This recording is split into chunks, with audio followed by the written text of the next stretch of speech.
Professor Gilmar, então, por favor.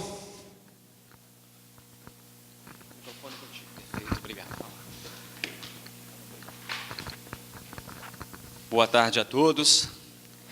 É um privilégio estar com vocês aqui hoje, especialmente com agentes de desenvolvimento, com gestores públicos. A gente sabe que no dia a dia são vocês que realmente operam as transformações nos municípios. Possivelmente há apenas mais 2 ou 3 outros atores importantes nessa discussão sobre desenvolvimento, talvez as lideranças empresariais, algumas lideranças institucionais, mas no dia a dia vocês são os grandes desbravadores do desenvolvimento. A figura do agente é um fenômeno recente nas prefeituras, inclusive em relação ao papel desempenhado pelo SEBRAE, e a gente percebe haver já um grande avanço sobre essa discussão. Eu gostei muito das apresentações que foram feitas, todas elas. Isso demonstra que há muita solidez nessa percepção sobre o papel do agente de desenvolvimento e, em especial, acerca do trabalho a ser desenvolvido em relação ao ambiente de negócios nos municípios. Então, eu os parabenizo e é um privilégio estar com vocês hoje. Agradeço ao SEBRAE pelo convite, ao Alain, à equipe, e fico à disposição para que depois, posteriormente à palestra, a gente troque algumas impressões.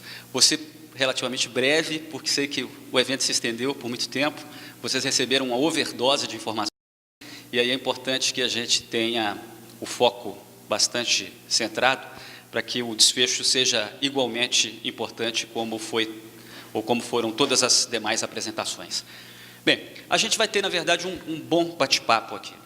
Não trouxe nada propriamente rotulado, é um conceito novo, fixação de renda, mas é um processo em construção. Algumas das discussões que a gente vai ter aqui hoje estão em processo de formatação metodológica, mas o mais importante é que a gente tenha uma percepção sobre como esse fenômeno acontece nos municípios. Então, vamos lá. Primeiro, vem aí uma provocação, se é possível fazer mais com os recursos existentes. Eu já, de antemão, digo a vocês que é possível fazer muito mais. Na verdade, nos municípios, em quaisquer municípios do Brasil, nós temos muito mais potencial para operar o famigerado desenvolvimento. E aí a gente vai começar a estabelecer uma discussão mais estruturada sobre isso. Primeiro, a gente vai falar um pouquinho sobre renda. A renda do brasileiro está em ascensão, isso é fato, mas ela ainda é muito baixa se comparada a outros países. Só a título de referência, um cidadão na Alemanha que recebe 1.800 euros por mês é considerado miserável. E no Brasil, a gente tem nas principais regiões metropolitanas do país uma renda em torno de R$ 1.700 mensais. Então, a gente vai ter alguns indicadores de que é possível, sim, oxigenar mais as economias locais. Um outro aspecto é que, além de essa renda estar em franco processo de ascensão, embora discreta, ela não fica no sacrossanto solo municipal, que é onde se manifestam as necessidades das pessoas. As pessoas vivem, crescem, se casam, têm filhos, abrem seus negócios, são bem-sucedidas no município, mas não necessariamente no município é que a renda e a riqueza retornam ou permanecem para gerar prosperidade. Um outro aspecto relevante dessa discussão se refere à questão da vinculação renda e pequenos negócios. Qualquer um percebe com total clareza que quando tem uma greve numa grande empresa, ou o fechamento de uma indústria, ou a interrupção de uma estrada, uma quebra de safra, o comércio local, a atividade econômica local vai para o brejo. Isso é bastante percebido.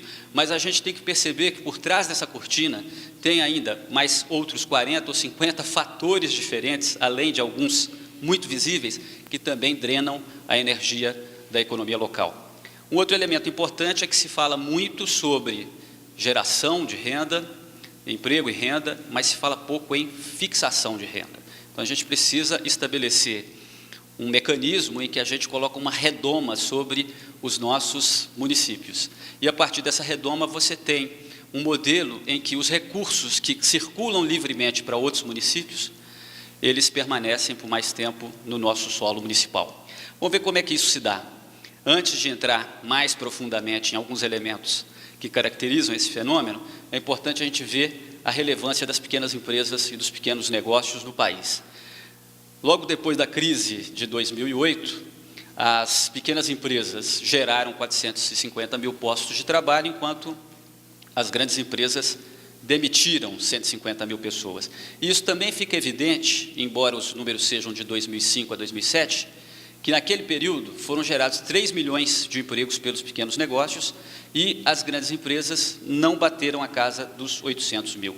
A verdade é que pouco mais de 380 municípios no Brasil têm a presença de uma grande empresa como locomotiva local. Então, a gente precisa investir decisivamente na fermentação desses pequenos negócios. Vocês devem conhecer essa nobre figura aí. Quem é? O Usain Bolt, recordista dos 100 metros, né? Eu comparo o Usain Bolt à performance dos municípios, quaisquer municípios brasileiros, até o 5º, 10º dia útil do mês. O que ocorre a partir de então? Né? Ele se transfigura no corpo da Steffi Grafson, que foi, na verdade, uma maratonista excepcional, que chegou com muita dificuldade em 86, Olimpíada de Los Angeles, ela cruzou a reta final, mas isso é o que ocorre também com as economias locais. Há um esforço gigantesco em se chegar até o 30º dia do mês em relação aos municípios brasileiros. E aí a gente vai ver por que isso se manifesta de forma tão evidente. Primeiro é aquele fenômeno, renda relativamente baixa ainda, e fortemente comprometida com elementos que não produzem dinâmica econômica local. Vocês vão ver que boa parte dessa renda sequer chega às contas bancárias ou ao comércio local. Por muitas vezes ela é confiscada antes disso. Nós temos cerca de 250 milhões de telefones celulares habilitados no país. E esse número é tão volátil que a cada mês tem subido 3, 4 milhões. Vamos só fazer aqui rapidamente uma consulta. Quem aqui tem mais de uma linha de telefone celular? Olha, praticamente a metade das pessoas. E isso é o que tem acontecido indistintamente no Brasil. Se a gente pegar aqui um município com 10 mil habitantes, certamente vai haver 12.500 linhas de celular habilitadas. Isso significa, na prática, que se o valor médio pago pelas contas, que é da ordem de R$40, ou seja, a gente tem 12.500 contas e a gente paga R$40 por mês, isso perfaz cerca de 5 milhões de reais por mês que deixam o solo municipal. Não precisa nem falar que as telefônicas não estão sediadas em Missal, em Veracruz. Elas estão, em geral, sediadas em São Paulo e muitas delas, ou quase todas elas, são de capital aberto. Portanto, as sedes delas estão vinculadas a multinacionais. Não por acaso, quem é o cidadão mais rico do mundo? É o Carlos Slim, que era da Claro, que hoje é dono da Embratel e de que mais?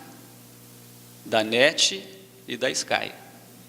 Então, lembre-se, quando vocês, de alguma forma, comprometem o sacrossanto suor no pagamento de R$100 em telefonia e mais 200 em TV por assinatura, vocês, de alguma forma, remetem ao nosso amigo Carlos Slim um bom quinhão disso, talvez 20%, 15% vai diretamente para a gorda conta do Carlos Slim e de outros atores da telefonia. A gente falou apenas de telefonia, mas há cerca de 40, 50 elementos diferentes que vão contribuir para essa drenagem dos recursos locais.